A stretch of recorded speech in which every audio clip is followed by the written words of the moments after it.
बिस्मिल्लाहिर्रहमानिर्रहीम। अस्सलामु अलैकुम नाज़रीन। रसूल करीम सल्लल्लाहु अलैहि वसल्लम जब हिजरत फरमा कर मदीना तैयबा में तशरीफ़ लाए तो उस वक्त हज़रत सलमान फ़ारसी रज़ी अल्लाह ताला अन्हु एक यहूदी के पास बतौर ग़ुलाम काम करते थे। हज़ूर सल्लल्लाहु अलैहि वसल्लम के फरमाने से उन्होंने यहूदी से इस बात पर मुकातब कर ली कि वो इस यहूदी को 40 औकिया सोना अदा करें और उसके लिए खजूरों के 300 पौधे लगाकर उनकी देखभाल करें, यहाँ तक कि वो बारआवर हो जाएं। जब हज़रत सलमान फ़ारसी रज़ी अल्लाह ताला अन्हु ने हज़ूर सल्लल्लाहु अलैहि वसल्लम को ये खबर दी तो आप सल्लल्लाहु अलैहि वसल्लम ने अपने सहाबा कराम रज़ी अल्लाह ताला अन्हु से फरमाया कि सलमान फ़ारसी रज़ी अल्लाह ताला अन्हु की मदद करो। चुनांचे सहाबा कराम रज़ी अल्लाह ताला ने पौधे दे दिए। हज़ूर सल्लल्लाहु अलैहि वसल्लम ने अपने दस्त मुबारक से उनको लगाया, वो सब लग गए और उसी साल फल लाए। एक रिवायत में है कि 300 पौधों में से एक पौधा किसी और ने लगाया, वो पौधा फल ना लाया तो हज़ूर सल्लल्लाहु अलैहि वसल्लम ने उसे उखाड़ कर अपने दस्त मुबारक से फिर लगा दिया, वो भी दूसरों के साथ ही फल लाया। फिर हज़ूर सल्लल्लाहु अलैहि वसल्लम की खिदमत अक़दस में किसी जगह से मुर्गी के अंडे के बराबर सोना आया था। आप सल्लल्लाहु अलैहि वसल्लम ने वो सोना सलमान फ़ारसी रज़ी अल्लाह ताला अन्हु को अता फरमाया। हज़रत सलमान फ़ारसी रज़ी अल्लाह ताला अन्हु ने अर्ज़ की कि इसकी 40 औसिया के साथ क्या निस्बत है? आप सल्लल्लाहु अलैहि वसल्लम ने फरमाया कि यही ले जाओ, अल्लाह ताला इसी के साथ तुम्हारा कर्ज अदा कर देगा। चुनांचे वो ले गए और उसी में से 40 औकिया सोना तोल कर यहूदी को दे दिया। उसके बाद यहूदी ने सलमान फ़ारसी रज़ी अल्लाह ताला अन्हु को आज़ाद कर दिया। एक मरतबा एक शख्स हज़ूर सल्लल्लाहु अलैहि वसल्लम की खिदमत दरदस में हाज़िर हुआ और अर्ज़ किया कि या रसूल अल्लाह सल्लल्लाहु अलैहि वसल्लम, मैंने अपनी बेटी का निकाह कर दिया है, अब मैं उसकी रुखसती करना चाहता हूँ और उसे उसके खावंद के घर भेजना चाहता हूँ। मेरे पास कोई खुशबू नहीं है, आप सल्लल्लाहु अलैहि वसल्लम कुछ अता फरमाएं। आप सल्लल्लाहु अलैहि वसल्लम ने फरमाया कि मेरे पास मौजूद नहीं, अलबत्ता कल सुबह एक चौड़े मुंह वाली शीशी और किसी दरख्त की लकड़ी मेरे पास ले आना।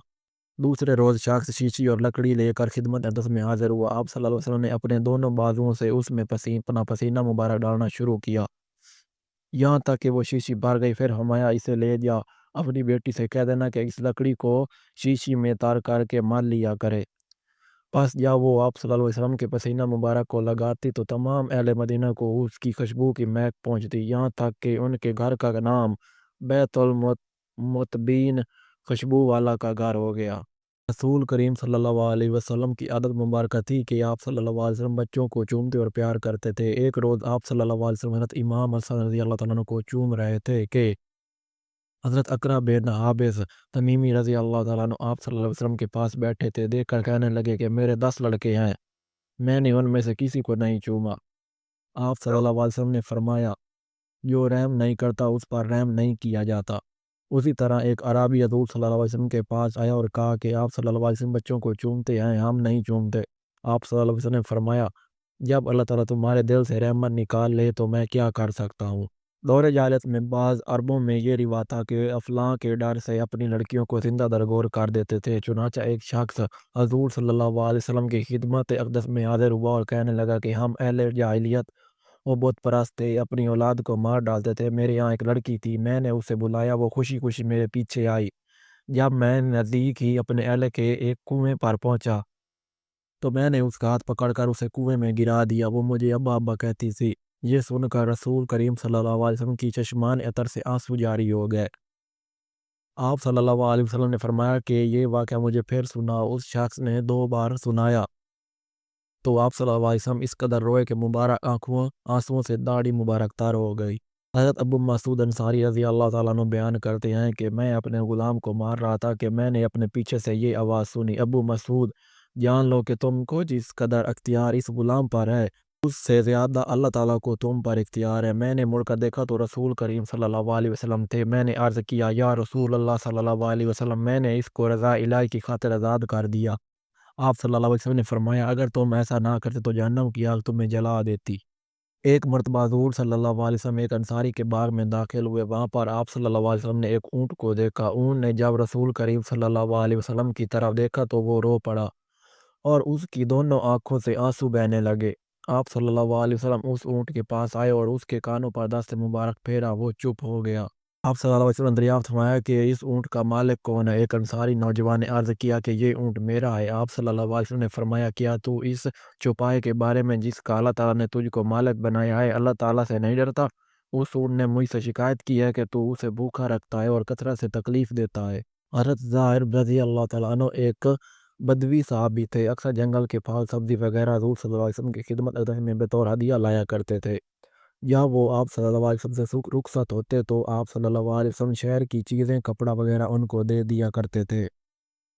آپ صلی اللہ علیہ وسلم کو ان سے محبت تھی۔ ایک روز حضور صلی اللہ علیہ وسلم بازار کی طرف نکلے تو دیکھا کہ حضرت ظاہر رضی اللہ تعالیٰ عنہ اپنی متاع بیچ رہے ہیں۔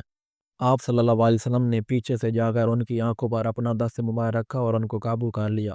وہ صحابی رضی اللہ تعالیٰ عنہ بولے کون ہے، مجھے چھوڑ دو۔ پھر مڑ کر دیکھا تو حضور صلی اللہ علیہ وسلم تھے۔ پس حضرت ظاہر رضی اللہ تعالیٰ عنہ اور اپنی پشت اور بھی حضور صلی اللہ علیہ وسلم کے سینہ دست سے لپاٹنے لگے۔ حضور صلی اللہ علیہ وسلم نے فرمایا کوئی ہے جو ایسے غلام کو خریدے؟ وہ بولے یا رسول اللہ صلی اللہ علیہ وسلم اگر آپ بیچتے ہیں تو آپ مجھے کم قیمت پائیں گے۔ آپ صلی اللہ علیہ وسلم نے فرمایا تو اللہ تعالیٰ کے نزدیک گراں قدر ہے۔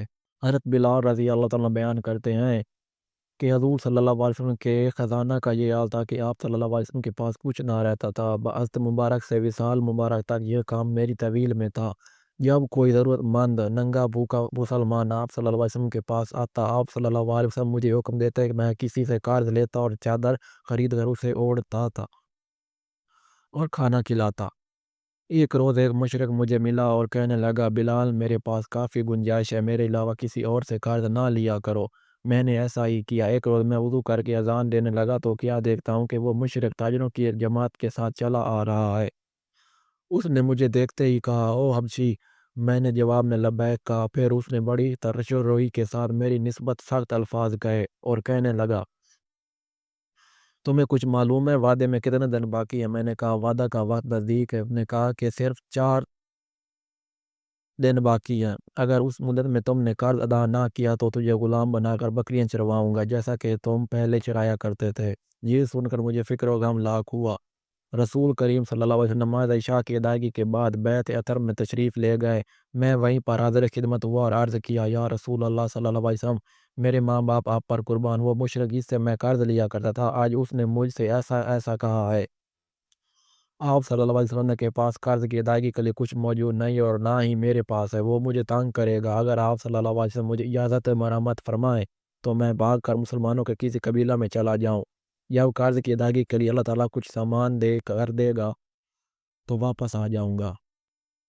حضرت بلال رضی اللہ عنہ فرماتے ہیں کہ اس کے بعد میں اپنے گھر گیا اور تلوار تھیلا جوتا اور ڈال اپنے سرانے رکھ لیے۔ صبح کا جب ہوتے ہی میں چلنے لگا تو کیا دیکھتا ہوں کہ ایک شخص دوڑتا ہوا آ رہا ہے۔ اس نے مجھ سے مخاطب ہو کر کہا بلال رسول کریم صلی اللہ علیہ وسلم تجھے یاد فرما رہے ہیں۔ میں وہاں پہنچا تو دیکھا کہ 4 لدے ہوئے اونٹ بٹھائے ہوئے ہیں۔ میں اجازت لے کر خدمت رسول میں حاضر ہوا۔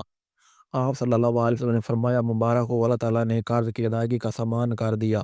تم نے 4 اونٹ بیٹھے ہوئے دیکھے ہوں گے۔ میں نے عرض کیا کہ ہاں۔ آپ صلی اللہ علیہ وسلم نے فرمایا کہ یہ اونٹ حاکم فلک نے بھیجے ہیں۔ یہ اور غلہ اور کپڑے جو ان پر ہیں سب تمہاری طویل میں ہیں، ان کو بیچ کر قرض ادا کرو۔ میں نے حکم کی تعمیل کی، پھر میں مسجد میں آیا اور رسول کریم صلی اللہ علیہ وسلم سے سلام عرض کیا۔ آپ صلی اللہ علیہ وسلم نے قرض کی ادائیگی کا حال پوچھا۔ میں نے عرض کیا کہ سارا قرض ادا ہو گیا ہے، کچھ باقی نہیں رہا۔ آپ صلی اللہ علیہ وسلم نے ارشاد فرمایا کچھ بچا تو نہیں؟ میں نے عرض کیا کہ ہاں کچھ بچ بھی گیا ہے۔ آپ صلی اللہ علیہ وسلم نے ارشاد فرمایا مجھے اس سے سبق دوش کر دو، جب تک یہ ٹھکانے نہ لگے میں گھر نہ جاؤں گا۔ پھر جب حضور صلی اللہ علیہ وسلم نماز عشاء پڑھ چکے تو مجھے بلا کر اس بقایا کے متعلق پوچھا۔ میں نے عرض کیا کہ وہ میرے پاس ہے، مجھے کوئی سائل نہیں ملا۔ یہ سن کر حضور صلی اللہ علیہ وسلم رات کو مسجد ہی میں رہے۔ دوسرے روز عشاء کے بعد مجھے پھر بلایا۔ میں نے عرض کیا یا رسول اللہ صلی اللہ علیہ وسلم اللہ تعالیٰ نے آپ صلی اللہ علیہ وسلم کو سبق دوش کر دیا۔ یہ سن کر آپ صلی اللہ علیہ وسلم نے تکبیر کہی اور اللہ تعالیٰ کا شکر ادا کیا، کیونکہ آپ صلی اللہ علیہ وسلم کو ڈر تھا کہ کہیں ایسا نہ ہو کہ موت آ جائے اور وہ مال میرے پاس ہو۔ پھر آپ صلی اللہ علیہ وسلم اپنے بیت عطر میں تشریف لے گئے۔ ہجرت مدینہ سے قبل کفار نے مسلمانوں پر اس قدر ظلم و ستم کیے کہ بعض مسلمانوں کا پیمانہ صبر لبریز ہو گیا اور انہوں نے حضور صلی اللہ علیہ وسلم سے عرض کیا کہ آپ ان پر بد دعا فرمائیں۔ یہ سن کر آپ صلی اللہ علیہ وسلم کا چہرہ اقدس سرخ ہو گیا اور فرمایا تم سے جو لوگ گزرے ہیں ان پر لوہے کی کنگھیاں چلائی جاتی تھیں جس سے گوشت پوش سب علیحدہ ہو جاتا اور ان کے سروں پر آرے رکھے جاتے اور چیر کر 2 ٹکڑے کر دی جاتے تھے، لیکن یہ اذیتیں ان کو دین سے برگشتہ نہ کر سکتی تھیں۔ اللہ تعالیٰ دین اسلام کو کمال تک پہنچائے گا، یہاں تک کہ ایک حضرت موت تک سفر کرے گا اور اس سے اللہ تعالیٰ کے سوا کسی کا ڈر نہ ہوگا۔ اللہ اکبر۔ اگر آج کی ویڈیو پسند آئی ہو تو ویڈیو کو لائک کریں، چینل کو سبسکرائب کر دیں۔ ملتے ہیں نیکسٹ ویڈیو میں، تب تک کے لیے اللہ حافظ۔